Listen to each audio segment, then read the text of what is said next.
Olá, pessoal! Antes de qualquer conteúdo dentro da harmonização facial, a gente não pode deixar de falar sobre a anatomia da face, que é o mais importante. Então, nós vamos iniciar a nossa aula falando sobre anatomia e envelhecimento facial. Vamos falar da importância das camadas anatômicas da face, para a gente entender melhor sobre qual compartimento a gente vai trabalhar, qual o plano de trabalho melhor. Nessa imagem de número 1, a gente está vendo a pele.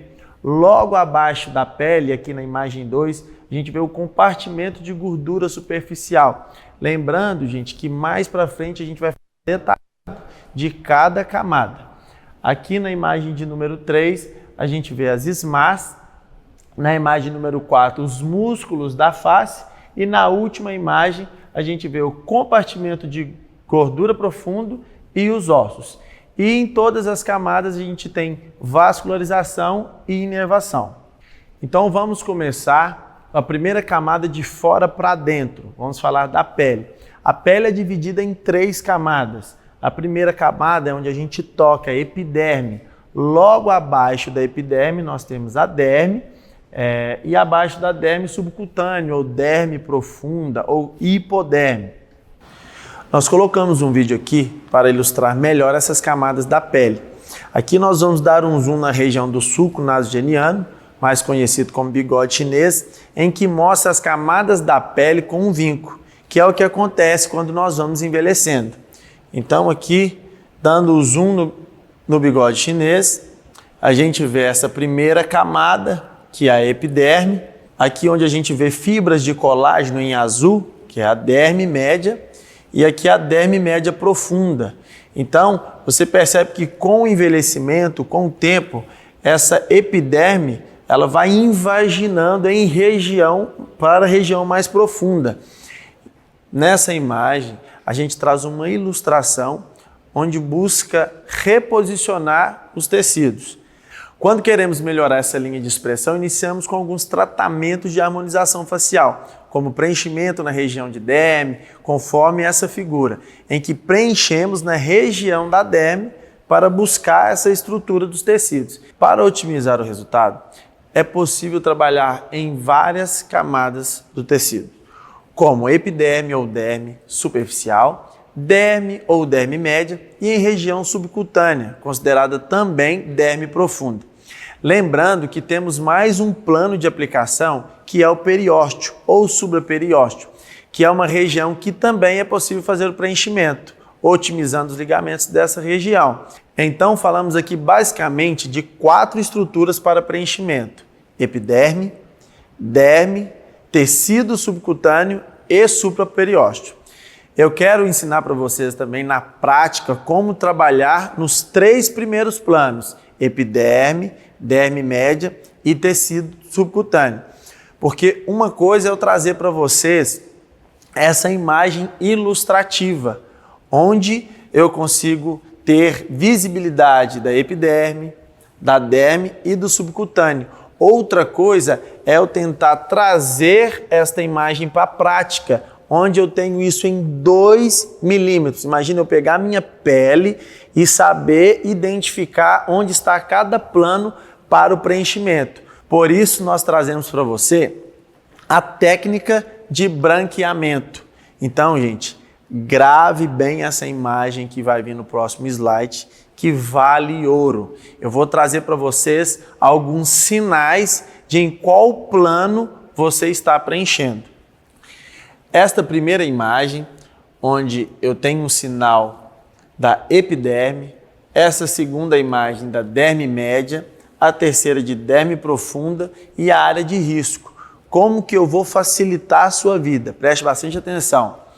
Quando que eu sei que a agulha está na epiderme? Quando eu inserir a agulha e ver uma imagem translúcida, ou seja, uma cor acinzentada, eu sei que eu estou no plano da epiderme. Quando eu entro com a agulha e eu já não vejo mais translucidez, eu vejo uma isquemia, ou seja, eu vejo um branqueamento. Lembra do nome da técnica? Técnica de branqueamento. É quando eu estou com a agulha na derme ou derme média.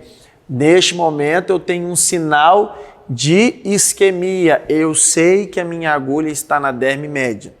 Porém, quando eu entro com a agulha um pouco mais profundo e eu levanto um pouquinho a agulha e eu não vejo translucidez, eu não vejo branqueamento, mas eu vejo um alto relevo, como se fosse um quebra-mola. Eu estou na derme profunda.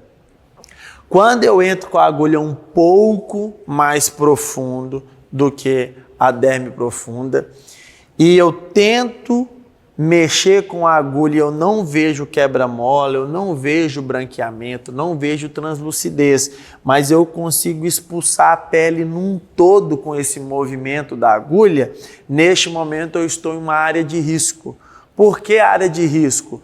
Porque qual é a camada que está logo abaixo da derme profunda, ou seja, logo abaixo da pele? Eu tenho músculo. E por que o músculo é uma área de risco? Porque é uma área onde está muito vascularizada, onde eu tenho vasos calibrosos, onde eu posso perfurar com a agulha e injetar o produto nesse vaso, onde eu posso trazer uma obstrução vascular. Por isso, é uma área de risco. Então, com a agulha, nós prezamos em preencher na derme profunda, derme média e epiderme. Mas, Rit, você falou também de uma quarta estrutura, que é a periósteo ou supraperiósteo. Sim, eu posso trabalhar, mas eu trabalho com a agulha numa posição perpendicular, onde eu toco o osso para preencher com segurança, porque eu sei que eu já passei do músculo, ou seja, passei dessa área de risco. Então, gente, resumindo, é basicamente isso. Se eu tenho a agulha com translucidez, uma cor acinzentada, eu estou na epiderme. Se eu tenho um branqueamento ou uma isquemia, eu estou na derme ou derme média. E se eu tenho um alto relevo, mas não tenho branqueamento nem translucidez, eu estou na derme profunda. Mas eu queria lembrar do seguinte: quando eu estou preenchendo na epiderme, corre o risco de causar o efeito Tyndall. O que é o efeito Tyndall? É aquele acinzentado. Eu deixo a pele marcada de uma cor um pouco acinzentada ou um pouco branca. Pode deixar essa marca se eu preencher em excesso nessa camada superficial, que é a epiderme. Então é isso, falamos da pele.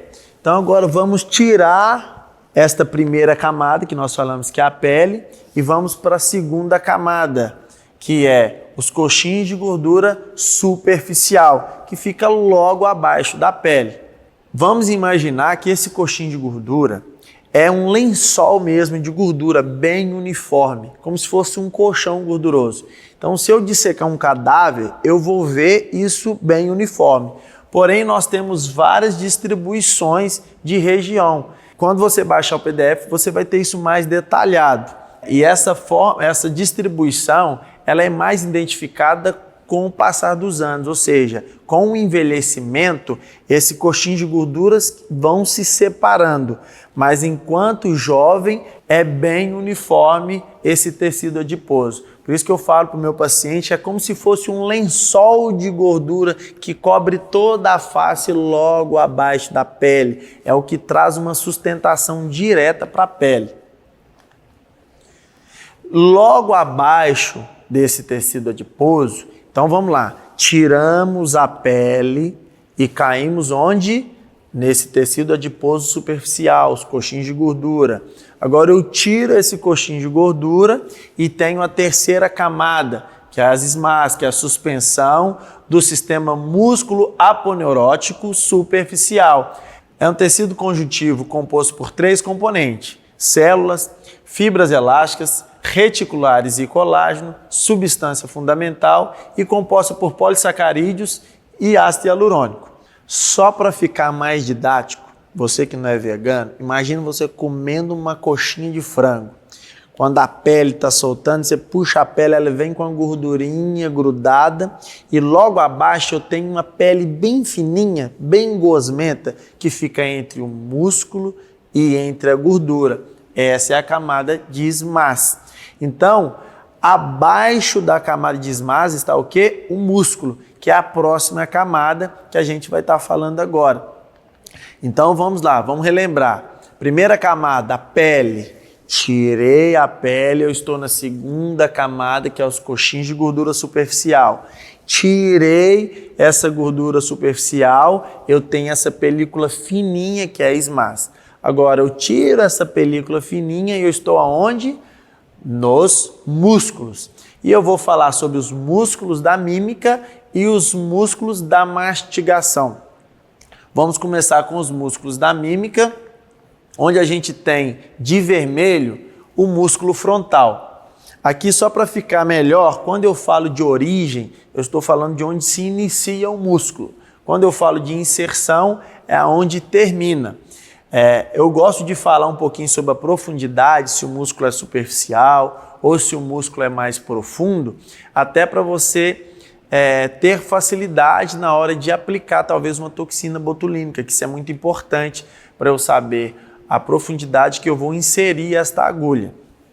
E a ação, qual que é a ação desse músculo? Aqui neste caso do frontal, a ação dele é de elevar mesmo essa pele da testa, a pele do nariz. Quando a gente faz esse movimento de assustado, é o frontal que é responsável por esta ação. Aqui a gente tem um videozinho onde mostra melhor essa expressão. Ó, esta é a ação do músculo frontal. Por que músculo da mímica? Eu falei para vocês sobre origem e inserção. E músculo da mímica é quando o músculo termina na pele. Então, músculo da mímica, todos esses músculos da mímica que eu mostrar, a inserção dele é na pele. Vamos falar agora do corrugador do supercílio, que está ali em vermelho. A gente tem o corrugador esquerdo e o corrugador direito, que é um músculo profundo e tem essa ação de cara de bravo. E a gente vai mostrar a junção de todos os músculos responsáveis por esta ação. A gente tem também o prócero, que está entre as duas sobrancelhas, né, o prócero. E temos também o depressor do supercílio. Depressor do supercílio é um músculo que a gente vai até falar um pouquinho quando a gente estiver falando de toxina botulínica, que é um músculo que a gente usa para pontos avançados. Então, decora bastante esse músculo, que em algumas aplicações, quando a gente não obtém um excelente resultado nesta região, a gente utiliza um ponto avançado neste músculo. Então, grave bastante o nome desse músculo, depressor do supercílio, que nós vamos usar ele em pontos avançados. A junção desses três músculos que a gente tem esta ação, que é a de cara de bravo. Quando eu, tô até precisando de botox, quando eu faço a cara de bravo, eu faço a ação desses três músculos. Nesta próxima imagem, a gente tem o orbicular do olho. Então, eu vou estar falando para vocês agora sobre alguns músculos que interferem ou que têm ação no sorriso. Então, vamos começar com o orbicular. O orbicular é esse músculo superficial que é responsável pela expressão de pé de galinha. Quando eu dou um sorriso muito forte, que as minhas pálpebras quase se encontram e eu formo essas ruguinhas nessa lateral, este é o músculo responsável pelo pé de galinha. A gente tem também o zigomático maior, que é um músculo superficial, por isso que a gente tem que tomar muito cuidado nas nossas técnicas de aplicação de toxina botulínica, porque qualquer erro,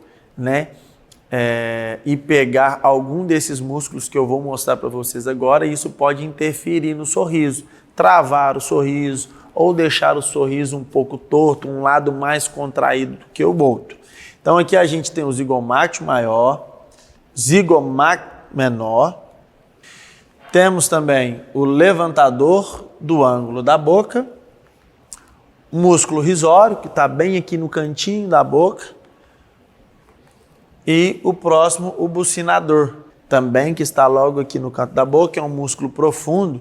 E lembrando, gente, que é muito importante, tanto o bucinador quanto o risório, a gente pode errar por aproximação, fazendo um tratamento terapêutico de bruxismo, que a gente tem que fazer aplicação no músculo de mastigação do masseter e pegar por aproximação ou o bucinador ou o risório, que isso vai interferir no sorriso. Então, gente, todo cuidado é pouco. Se tratou de aplicação de toxina botulínica, tem que tomar muito cuidado, seja em músculo da mímica ou músculo de mastigação. Tanto um quanto o outro pode ter interferência por aproximação. Então, saber a superfície, saber se o músculo é superficial, se ele é mais profundo, isso é muito importante. Então, aqui a junção desses músculos, né, com a ação do sorriso, a gente vê todos esses músculos em função. E a gente tem também o músculo orbicular da boca. Músculo orbicular da boca é quando a gente faz a ação de tomar um suco no canudinho, ou mandar um beijinho, ou quem fuma muito faz muito essa expressão. Por fazer essa expressão tão repetida, pode trazer aqueles códigozinhos de barra bem periorais mesmo, causado pelo excesso de movimento com o orbicular. E a gente tem agora esse videozinho, né, mostrando para vocês essa expressão de beijo e o músculo nasal. O músculo nasal que é responsável pelo movimento do nariz, quando a gente faz um cheirinho, ele também está associado com a ação de mais outro músculo junto com ele, que é o levantador da asa do nariz e lábio superior. E um terceiro músculo, que é o levantador do lábio superior. Então a junção desses três músculos vai trazer a expressão de cheirinho, muita gente conhece como bunline, né? Ou coelhinho. Então, esse movimento que a gente faz com o nariz é a junção desses três músculos. O músculo nasal, levantador da asa do nariz e lábio superior, e o levantador do lábio superior. Faz exatamente esse movimento de cheirinho.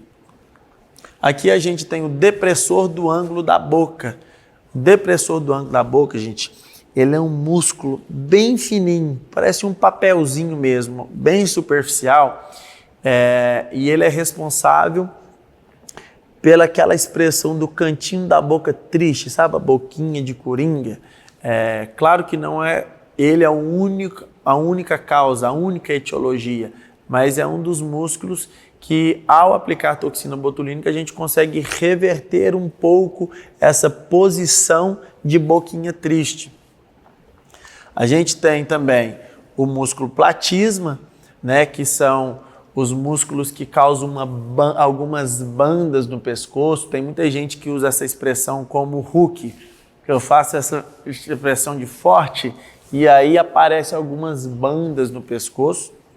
Então, olha, o depressor do ângulo da boca e o músculo platisma, que também tem essa expressão de coitado, ou de triste, ou de talvez. Nesse vídeo a gente vê essa expressão da banda que eu acabei de falar para vocês. Ó, quando ela faz essa expressão do Hulk, cria uma banda mesmo. Tem muitas pessoas que dá várias bandas no pescoço até o colo. Fica bem aparente mesmo essas bandas.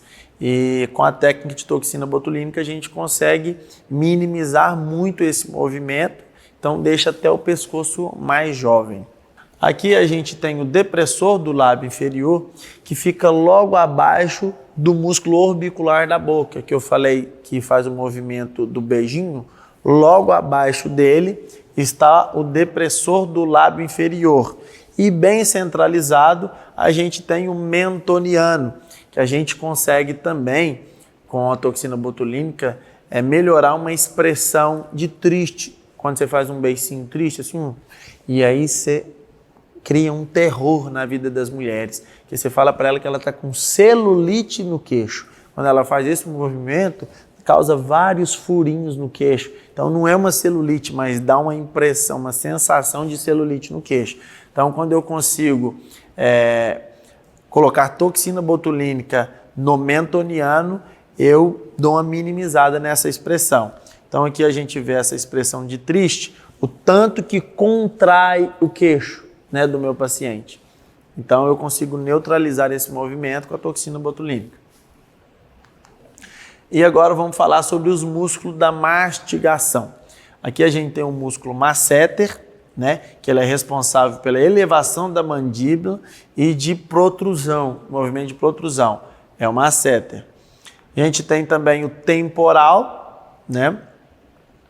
E junto com esses dois músculos a gente tem o pterigódeo medial e o pterigódeo lateral. Então, a junção desses 4 músculos, a gente tem a mastigação. Quando se tem uma hiperfunção muscular, né, que chega a ranger dente, a ter apertamento de dente, então tem uma hiperfunção, onde pode até causar o bruxismo, a gente consegue fazer tratamento terapêutico aplicando toxina botulínica nesses músculos da mastigação. Lembrando que eu dei uma passada assim bem resumida nesses músculos, mas no PDF vocês encontram tudo isso bem detalhado, viu? E estudar nunca é demais. Então aqui nessa imagem, só para ficar mais didático, a gente tem os músculos superficiais em vermelho nessa primeira imagem e na segunda imagem a gente tem os músculos profundos. Só para ficar mais didático, porque na hora de aplicação de toxina botulínica, isso vai ser muito importante para vocês. E aqui agora a gente tem um vídeo onde a gente mostra para vocês o vetor de força de cada músculo. Aqui a gente está vendo o frontal, vetor de força para cima, o corrugador e o prócero, que tem esse vetor de força para o centro. Logo em seguida agora a gente vai ter todos esses músculos responsáveis pela ação do sorriso. Então cada músculo tem um vetor de força, né, diferente. Aqui a gente vê orbicular, vê bucinador, vê risório, vê zigomático maior, zigomático menor. Então, cada um com um vetor de força diferente. Isso é muito importante a gente saber para a aplicação da toxina botulínica. Aqui a expressão de Bernheim, né, que é o cheirinho. A gente tem um mentoniano também com esse vetor de força para o lábio. O depressor do ângulo da boca e platisma, que tem o vetor de força para baixo. E o músculo orbicular da boca, que tem esse vetor de força para o centro também labial. E esta imagem, para vocês verem todos os músculos com todos os vetores de força. Então, só para vocês entenderem melhor sobre aquele tecido adiposo que a gente falou, que é a segunda camada, o coxinho de gordura superficial, e também a quinta camada, que é aquela gordura profunda. Gente, imagina que todos esses músculos, tanto da mímica quanto de mastigação, ele está em função o tempo todo. Eu estou aqui falando, estou gesticulando e os músculos da face estão o tempo todo mexendo. Eu estou me alimentando, o músculo está mexendo. Estou sorrindo, está mexendo. Estou triste, está mexendo. Então é como se fosse uma academia. Então, se esses músculos estão em constante ação, isso vai acelerar o quê? A perda desses tecidos adiposos, né? É como se eu estivesse queimando essa gordura. Quando eu vou na academia e eu faço atividade física intensa, eu estou o quê? Perdendo gordura corporal.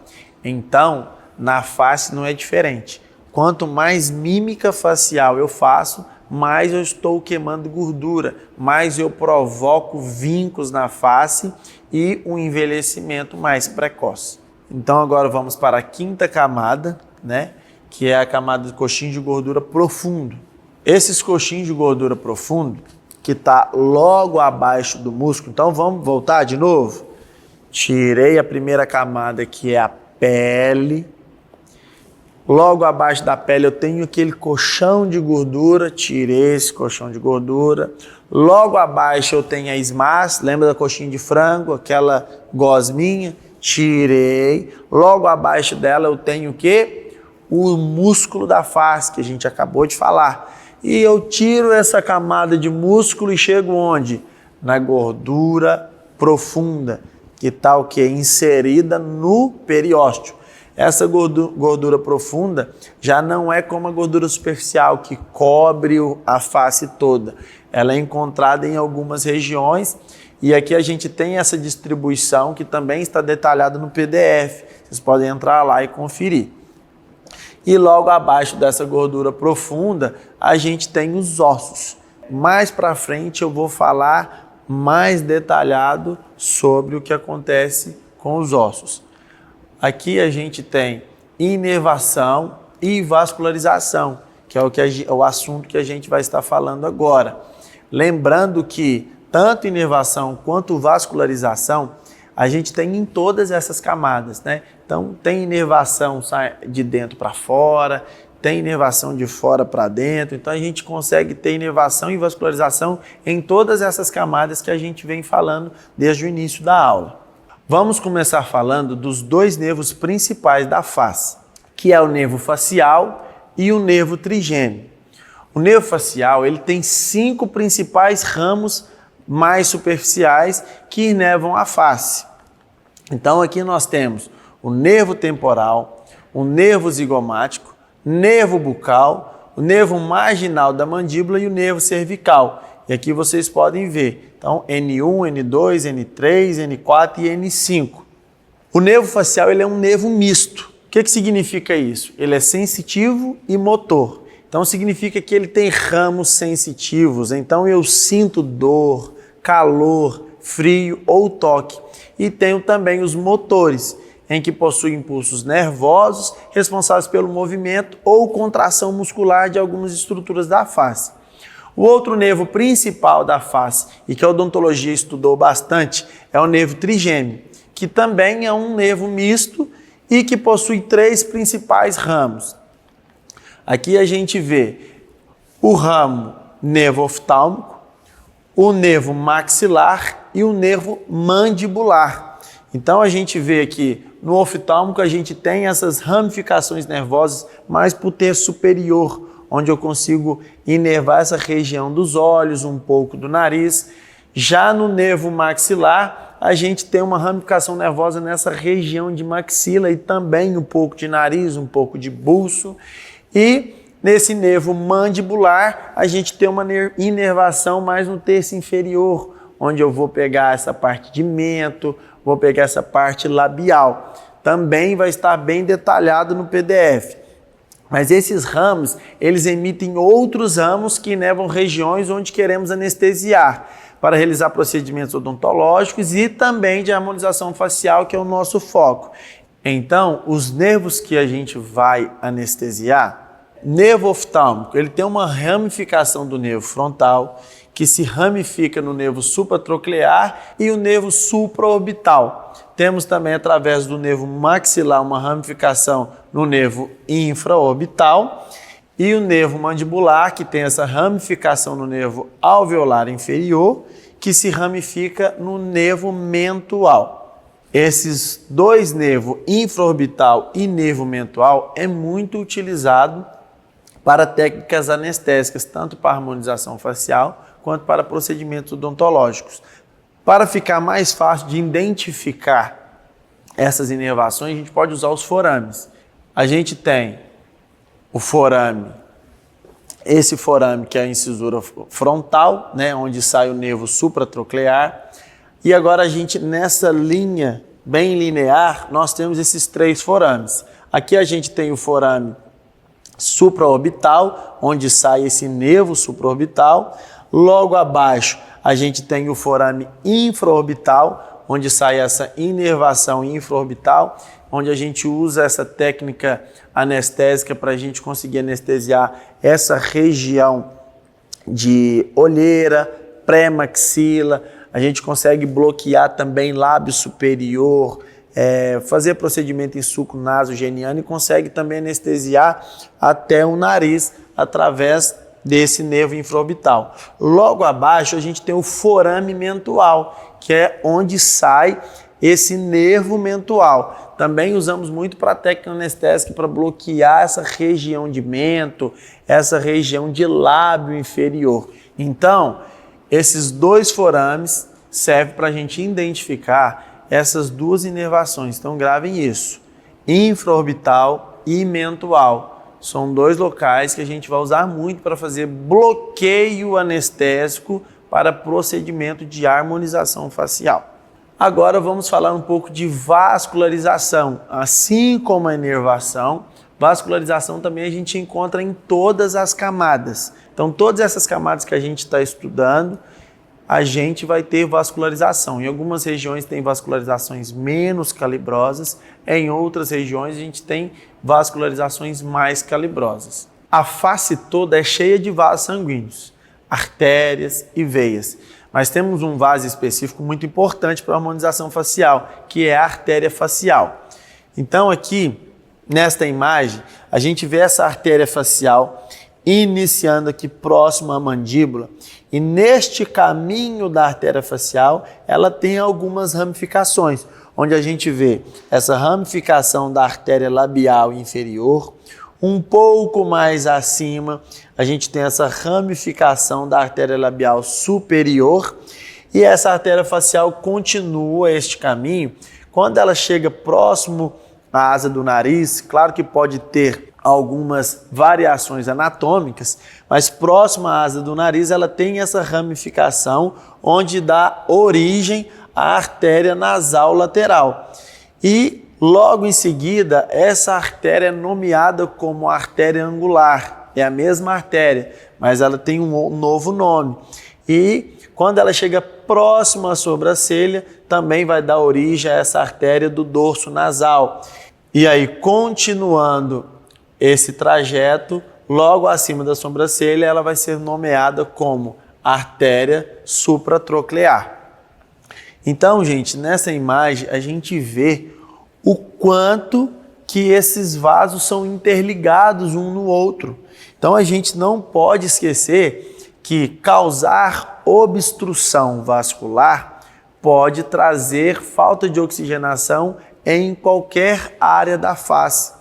Não é local. HIT só vai causar isquemia no nariz quando eu estou preenchendo o nariz? Não. HIT só vai causar isquemia labial quando tiver obstrução em alguma artéria no lábio? Não. Se é interligado, se todos os vasos são interligados, não quer dizer que onde houve obstrução é onde vai ter essa isquemia. Por exemplo, imagina que a gente causou uma obstrução na artéria facial nesta região aqui de baixo.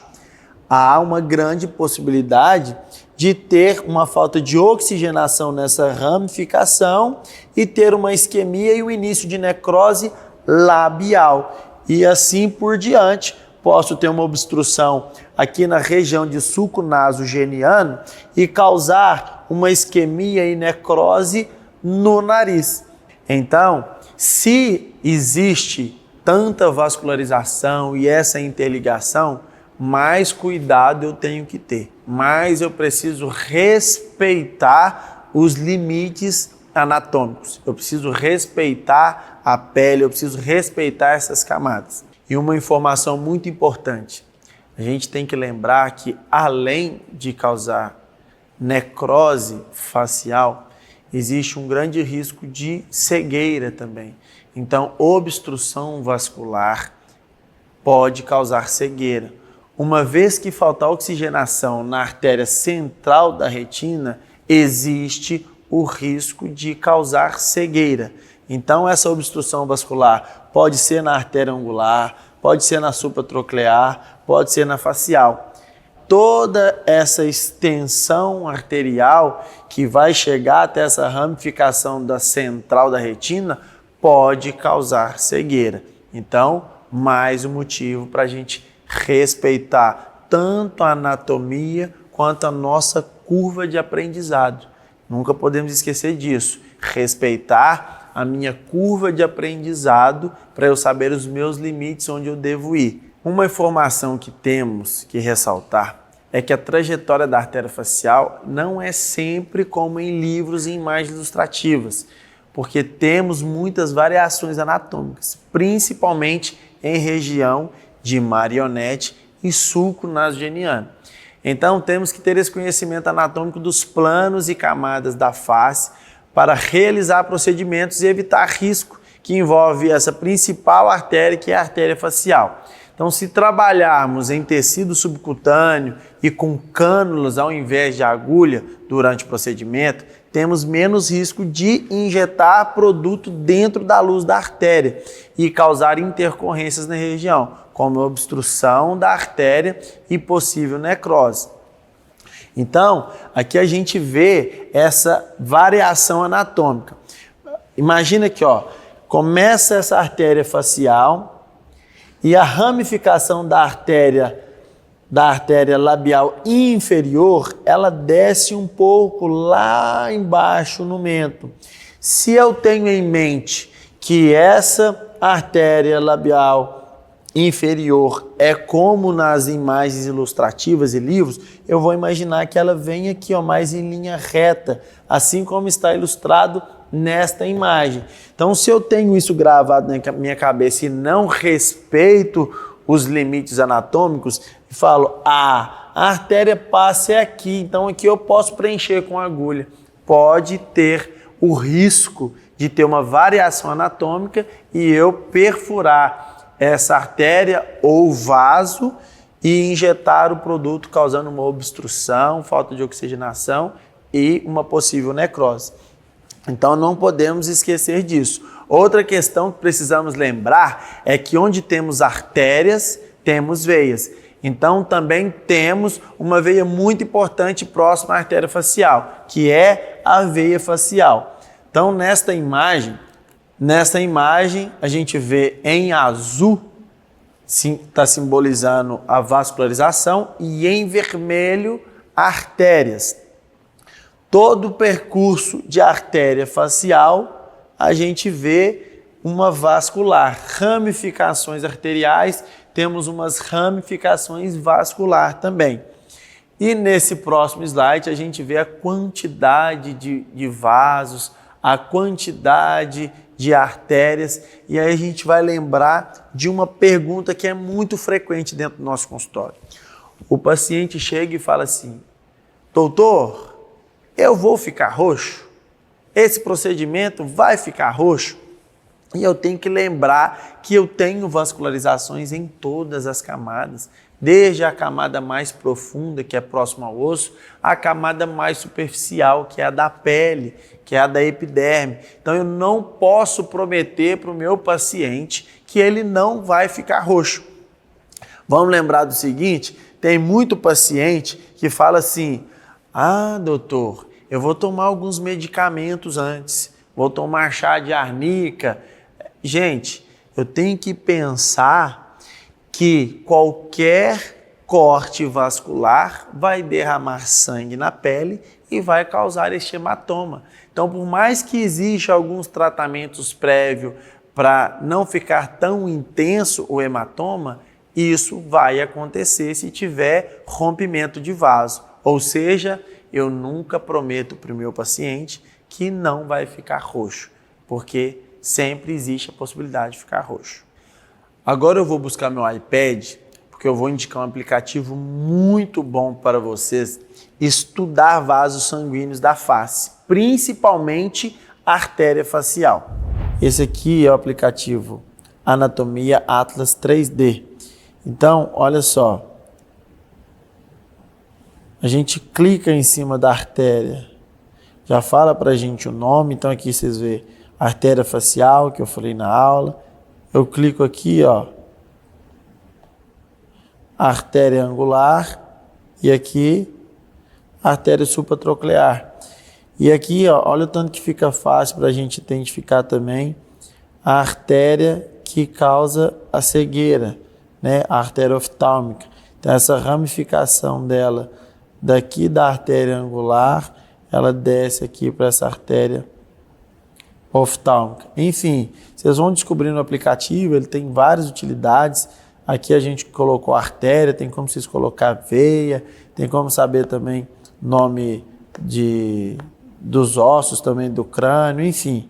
Ele é muito bom para você aprender sobre a anatomia da face. Falamos de anatomia da face, então agora nós vamos falar um pouco sobre o envelhecimento facial, né, que tem tudo a ver com a anatomia. Então nós vamos entender esse processo do envelhecimento, lembrando do que a gente já falou das camadas, principalmente a camada de número 2 e a camada de número 5, que é o que? Os coxinhos de gordura superficial e a gordura profunda. Aqui a gente vai falar sobre os fatores extrínsecos e intrínsecos, que são os fatores que colaboram com o envelhecimento ou às vezes até aceleram esse envelhecimento. Fatores extrínsecos a gente pode citar alimentação inadequada, tabagismo, exposição solar. De forma alguma a exposição solar é favorável para a gente, muito menos para a pele. Poluição, que vai causar essa hipóxia tissular, né? Falta de oxigenação na pele, o estresse, que vai alterar a produção de colágeno, a redução das horas de sono e o horário de sono.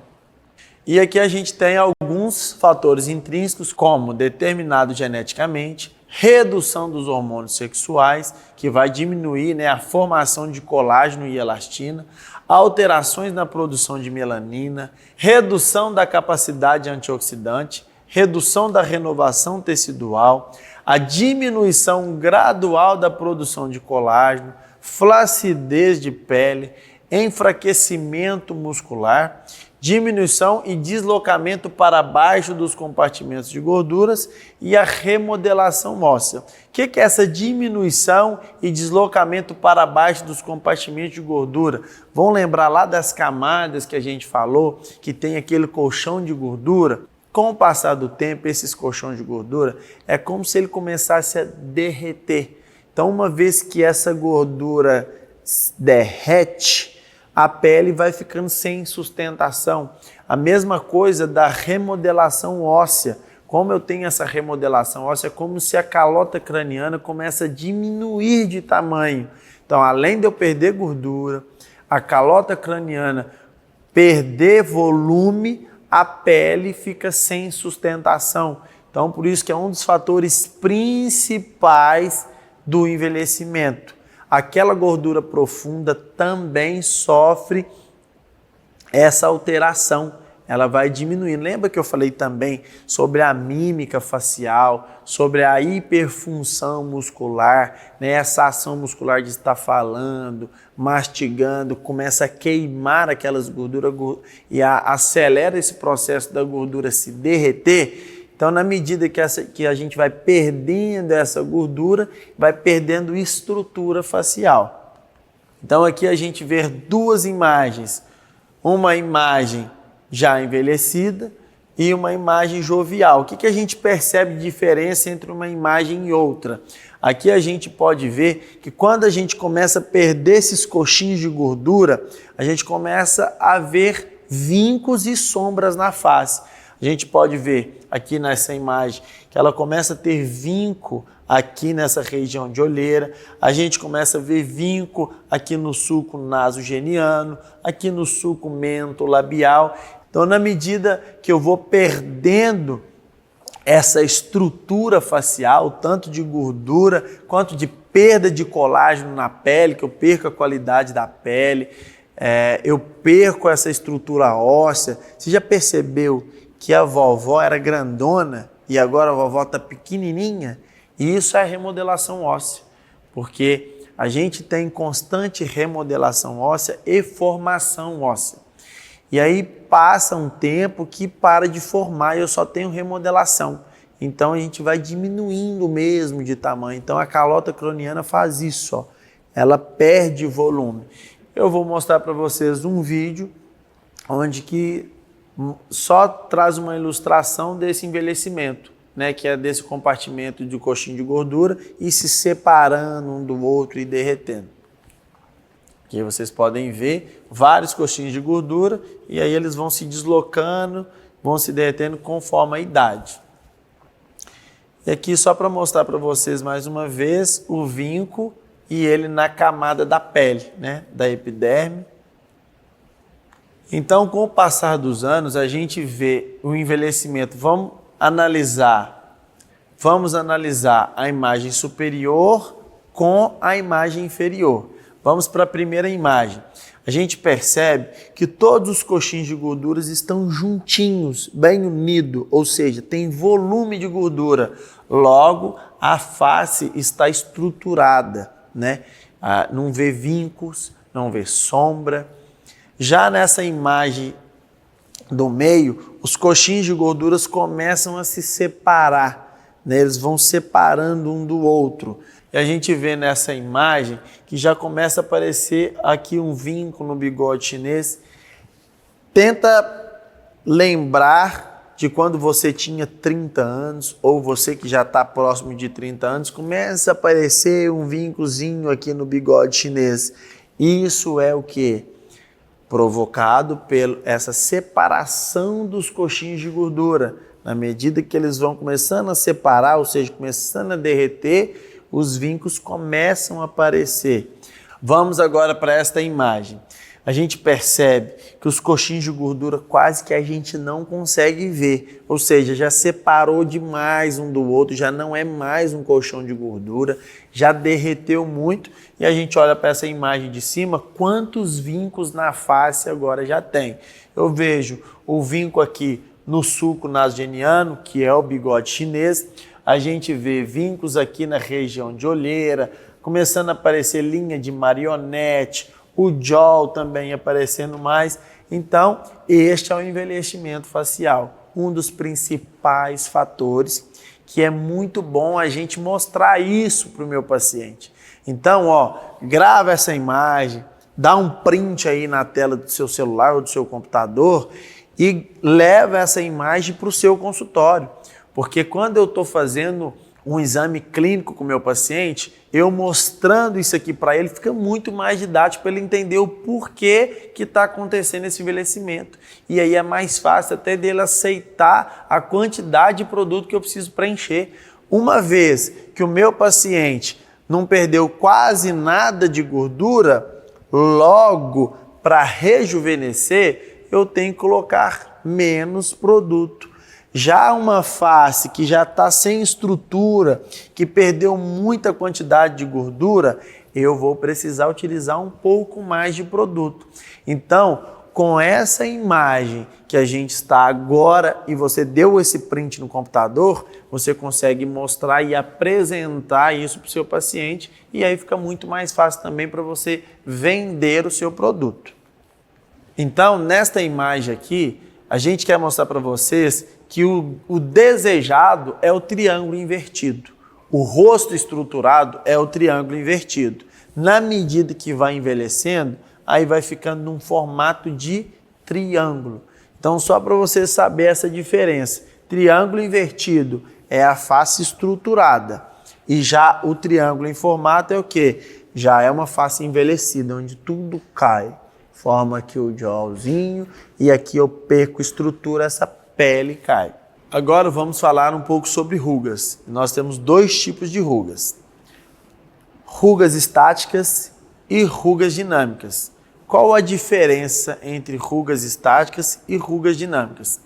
As rugas dinâmicas, a gente está vendo ali em vermelho, são as ações musculares. Então essas rugas são provocadas pelas ações musculares. As mímicas faciais que a gente falou na primeira aula causam essas rugas dinâmicas. Então, na medida que eu vou fazendo essas expressões, levantei testa, causei essa ruga dinâmica. Dei um sorrisão, causei essas rugas dinâmicas. Então, isso são rugas dinâmicas. Quando eu falo de rugas estáticas, são rugas que eu não faço movimento facial e vejo essa ruga, que são rugas causadas pelo excesso da dinâmica ou por falta do tecido adiposo. Então, quando eu tenho uma flacidez na pele, começa a me aparecer vincos. Então, essas rugas estáticas, que é o bigode chinês, ou às vezes até aqui onde a gente faz a expressão de pé de galinha, eu faço tanta essa expressão que chega um momento que essa ruga fica estática. Eu não faço movimento nenhum e essa linha está aparente, mesmo com o meu paciente em repouso. Então, agora no próximo slide, eu vou até mostrar para vocês a minha vovó, vovó Célia. Muitos de vocês devem acompanhar a gente na rede social, a gente já mostrou casos dela. Então, a gente vê ali, Rit, o que é ruga dinâmica e o que é ruga estática? Eu acredito que as rugas dinâmicas é até difícil de ver, porque foi tanta expressão durante tantos anos, ela está com 92 anos de idade. Então foi tanta dinâmica que foi causando esses vincos estáticos. E ainda a associação da flacidez, da falta de sustentação pela gordura, da falta de sustentação também pela remodelação óssea. E aí a gente vê várias rugas estáticas na vovó Célia. Então, o que causou? Exposição solar, ação muscular, que eu acabei de falar, a flacidez e a perda de estrutura, de sustentação. Aqui a gente gosta de fazer essa comparação entre um copo cheio de água, representando o quê? Uma face cheia, uma face estruturada. Já aqui a gente vê um copo vazio, é o quê? Uma face vazia. Então, esse copo d'água vai simbolizar isso, todas as estruturas, tecido adiposo, né? A falta de flacidez, excesso de hidratação na face, colágeno, o osso também sem remodelação óssea, é mais ou menos isso que simboliza a água.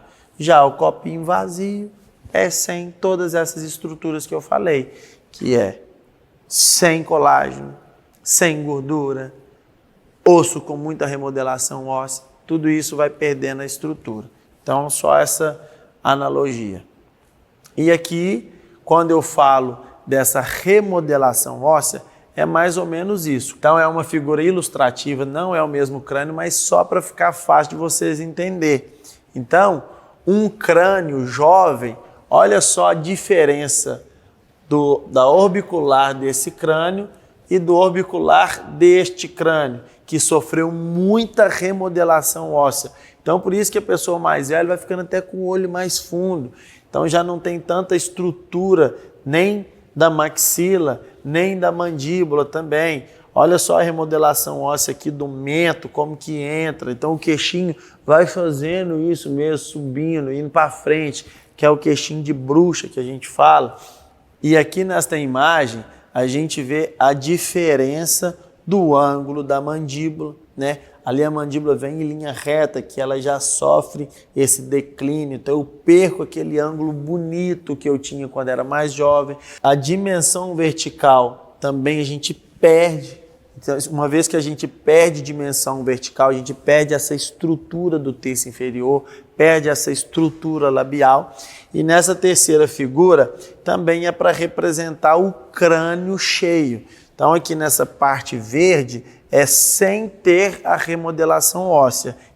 E aqui nessa parte é onde já sofreu essa remodelação óssea, essa diferença de tamanho e de volume no crânio. Nesta imagem, eu quero mostrar para vocês a perda da dimensão vertical com o passar dos anos. Então a gente vê aqui que nessa imagem que ela está com 30 anos de idade, a dimensão vertical no terço inferior, que vai da base do nariz até o mento. A gente vê que ela tem 3 polegadas. E com o passar dos anos, né, com 45 ela perde mais um pouco, com 60 anos ela perdeu mais um pouquinho, quando ela chega nos 75 anos, ela já perdeu meia polegada de dimensão vertical. O que é isso, Rit? Ela perde essa estrutura no terço inferior. E muitas das vezes, essa paciente vai te procurar querendo fazer um preenchimento labial, porque o lábio dela já entrou para dentro, e aí ela já fez preenchimento com vários profissionais e nunca soluciona. E às vezes a gente esquece de olhar essa perda óssea, né, que sofreu remodelação óssea, ela perdeu essa dimensão vertical e quer resolver o problema só com preenchimento. E muitas das vezes a gente tem que intervir, fazer uma reabilitação oral, ganhar essa estrutura novamente, que é o que? Ganhar esta meia polegada de dimensão vertical, onde eu trago estrutura novamente para o meu terço inferior, e aí agora o meu resultado de preenchimento labial é, muito bom. Entenderam? Então vou repetir. Minha paciente, quando era nova, ela tinha uma dimensão vertical X. Logo, com o passar dos anos, ao passar 45 anos, ela perdeu quase meio polegadas e perdeu estrutura. Então, para preencher o lábio, uma paciente que já perdeu muita dimensão vertical, há uma grande possibilidade de minha paciente não ficar satisfeita. E às vezes a gente fica brigando com a gente mesmo, vou colocar mais 1 ml, vou colocar mais 1 ml, e vai preenchendo e nunca soluciona. Eu tenho que entender a etiologia, tenho que entender a causa desse problema. E a maioria das vezes, com o paciente mais velho, é a perda de dimensão vertical causada pela falta de estrutura óssea, que é a remodelação óssea. Para finalizar a aula, procedimentos da harmonização facial versus processo de envelhecimento. Quais procedimentos que a gente pode estar realizando para reestruturar a face? Então, vamos lá, de fora para dentro. Existem procedimentos que a gente estrutura a superfície da pele, que é Skin Buster, tem fios de PDO, que a gente pode estar melhorando essa qualidade de pele. A própria toxina botulínica também a gente consegue melhorar a pele. Existem os procedimentos que a gente consegue estruturar essas linhas estáticas, que é o preenchimento, sendo ele com qual preenchedor que for, ácido hialurônico, hidroxiapatita, polimetilmetacrilato. Hoje existem vários tipos de preenchedores, mas enfim, eu quero dizer para vocês que existem vários procedimentos que a gente consegue trazer de volta essa estrutura da face. Por isso eu trouxe aqui um caso da vovó que eu acabei de mostrar, um monte de ruguinhas estáticas. Tá aqui, olha só que maravilha. Eu trago a vovó de 92 anos de idade, cheia de linhas estáticas, cheia de linhas dinâmicas, com uma reestruturação facial. Rit, quantos ml que tem aí? Quantas caminhadas na cadeira que ela teve? Foram várias. Por quê? Porque a harmonização facial é um tratamento, né? Não é simples como comprar uma bolsa, como comprar um sapato. Eu vou no consultório, comprei a harmonização e saí harmonizado. Não, é um tratamento. A gente tem que respeitar esse processo. Então, ela fez tratamentos diretamente na pele, ela fez preenchimentos em superfícies mais profundas, até em periósteo também, para reestruturar essa face. Fez algumas microcirurgias como lip lift, como blefaroplastia, e chegou nesse resultado. Ou seja, não deixa de ser uma vovó, mas é uma vovó bela, uma vovó estruturada, uma vovó com uma fisionomia muito boa, e ela adora fazer harmonização facial. Inclusive, ela acabou de chegar aqui em Belo Horizonte e já falou assim, Rit, quando você achar um tempinho aí, você olha se não tem mais nada aqui para mexer. Então, ela mesmo tem um gozo em estar sempre estruturando a face. E o mais legal, neste curso que você está acompanhando, não vai pular lá para a parte da toxina botulínica, hein? Mas tem aplicação de toxina botulínica na vovó, porque ela nunca deixa passar do tempo. Quando dá 3, 4 meses, ela corre atrás, faz botox aqui que eu já estou começando a ter expressões. Organização Mundial de Saúde. Segundo a Organização Mundial da Saúde, a definição de saúde é o estado de completo bem-estar físico, mental e social, e não apenas a ausência de doença. Algumas pessoas acham que a harmonização facial é algo desnecessário. ou que não precisam de tratamento, porque já estão muito velhos ou ainda são muito jovens. Entretanto, a própria Organização Mundial de Saúde tem uma compreensão diferente do que significa a palavra saúde. Vamos lá. Saúde é um estado de completo bem-estar físico, mental e social, e não apenas a ausência de doença ou enfermidade. Mas o que isso quer dizer? Quando a gente se olha no espelho e se sente bem com a nossa imagem e gosta do que está vendo, acontece uma explosão de energia dentro de nós. Essa explosão de energia aumenta nosso sistema imunológico. Então faz com que estejamos bem-humorados, trabalhamos com mais eficiência, com mais alegria, mais contente. E é por isso que a Organização Mundial de Saúde diz que a saúde não é apenas a ausência de doença, mas o completo bem-estar físico, mental e social. Então perceba, se este tripé perder alguma perna, ficaremos mancos ou enfraquecidos. Se eu tiver com uma gripe, mas eu estou bem-humorado, essa gripe será um detalhe, sem importância. Eu estou gripado, mas eu nem penso nisso. Mas se eu estiver mal fisicamente e isso me incomoda, a minha mente estará ruim. E eu não darei o meu melhor porque isso já está me travando psicologicamente. Entenderam a diferença? Ou seja, estamos trabalhando com a promoção de saúde. Não é só beleza, muito menos cosmética. Por outro lado, o nosso paciente pode sofrer algum tipo de trauma, sei lá, um bullying, e gerando um sentimento de baixa estima em decorrência talvez do seu nariz ou do tamanho da sua boca. Eu chego a arriscar que existem pessoas que nunca se sentem bem em função de alguma característica física na face, sendo, portanto, uma pessoa com uma enfermidade. Então, concluímos assim que a imagem reflete diretamente a saúde do nosso paciente. E o que nós estamos fazendo através da harmonização facial é a promoção da saúde.